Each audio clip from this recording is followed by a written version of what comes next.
We're not talking about 13, whatever it is that I said in the last video. God, we're living in reality, people. You people are so fucking delusional. We're talking about a comment that someone left on my Instagram page. You bitches are leaving me comments everywhere. It is so difficult to keep up with you people. Christ. I got comments on TikTok, I got comments on Instagram, I got comments on Facebook, I got comments on YouTube, I got comments here, I got comments there, I got comments coming out of my goddamn pussy. I got them good old pussy magics, right? Speaking of pussy magics, how was Ember Honey Raven? I missed that witch. Where did she go? Where did she go? Where did she go? Anyways, this person asked, could you possibly make a video of the mistakes and oopsies you've had in witchcraft? Seems like it would be funny and insightful. Can you make mistakes in witchcraft? I don't think you can. Solitary Luna's probably sitting there being like, bitch, you can make mistakes in witchcraft. And obviously you probably can. So one of the ways that I think you can make a mistake in witchcraft is by asking for something that you want but don't need. You're like, that's what we do all the time. It's what you want and don't need right now. Okay? So the universe works in mysterious ways, as we all know. We like to tap into that energy and pull some strings and be like, bitch, this is gonna happen. We're gonna pull this string. This is unwinding a whole mess. A whole mess of string is happening here. Okay, right? That's kind of what we do with witchcraft. And then we just make a mess over here, and then we ball it up into angry energy, and we throw it at somebody. Swear to God, that's what witchcraft is. But when you ask for something that you don't need, when you know you need something else, right? So let's say that you're trying to find a lover, but you need to learn how to accept yourself and be alone with yourself and love yourself, but you don't know how to do that. So you're doing these love spells and you're asking the universe for love, but you're not getting it. You're getting something else, something different. And you keep doing the spells and you keep asking for the same thing and something different comes out. So you might be asking yourself, am I doing something wrong? In that case, yes, you're not listening. I guess that's the biggest mistake you can make as a witch, is not listening. You're not listening to your gut. You're not listening to the spirits or entities or the universe or whatever the fuck it is that you work with. You're not listening to the earth. You're not listening to the spirits around you. You're not listening to the guidance that is being given to you. And the easiest way to get that guidance, to see it, to hear it, to understand it, is to do a tarot reading. Tap into your energies. Meditate until you are in a trance-like state, and then do a tarot reading, because you're kind of in and out of your body, and so you're able to kind of see the real meaning of the cards, if that makes sense, because it's like you've left your objectifications behind and your biases behind. At least that's how it works for me. I don't know how the fuck it'll work for you. But essentially the point is that you need to listen. That's the biggest mistake that witches make, either when they're starting out or when they're just on their path in general. And I think that's where a lot of people get hung up, because they go to these Facebook groups, they go to these Instagram pages, they go to here, they go to there, they go everywhere, and they're like, what the fuck do I do? And how do I do this? And why is this not working? And you're not fucking listening.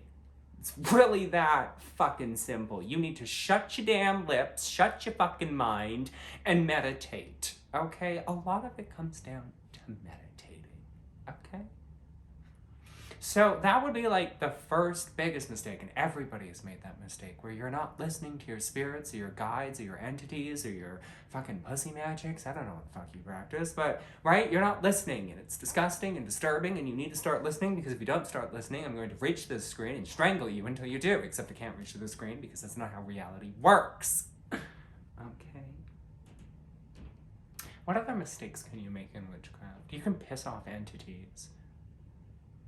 If you're not careful, like if you're offensive or if you come off a certain way, right, depending on the type of entity you're working with, it's one thing to be like berating the entity if you're in like ceremonial magic and trapping a demon and being like, bitch, you will do as I tell you or I will torture you, that type of thing. But if you're like me or other witches who don't do that, and we work with these entities, it can be easy to piss them off or offend them, and now you've got a whole other mess to deal with.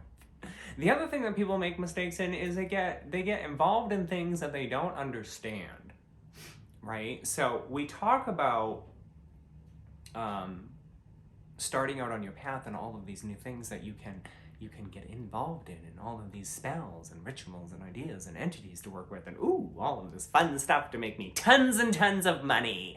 So then we get involved in shit that we don't understand. Like maybe we see the witchy show, and the witchy show is working with demons, and we can work with demons. Demons aren't that difficult, and we start working with Boone, and then all of a sudden shit's going sideways, and we don't understand what's going on because we haven't been paying attention, and we're not listening, and we're just panicking, and we're freaking out, and then everything is falling apart, and we don't know what the fuck is going on, right? So getting it like too deep into something you don't understand, that's where research and practice and meditation and taking small steps comes in play. It's one thing to see somebody working with demons, it's another thing to just jump onto the boat and start working with them and not expect some kind of reaction. What do you want, you squeaky creature?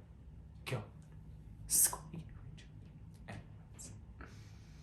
What other mistakes can you make? Burning your house down is a big mistake. People leave these fucking candles out all the time. These jar candles, they leave them in the sink, they leave them in the bathtub, they leave them on their fucking altar, they leave them beside their head while they're sleeping, and then it explodes and their face catches on fire, and then they're disfigured for the rest of their life if they've lived through that experience, right? So being stupid with fire is that's not even a witchy thing. That's just, you deserve what you get at that point.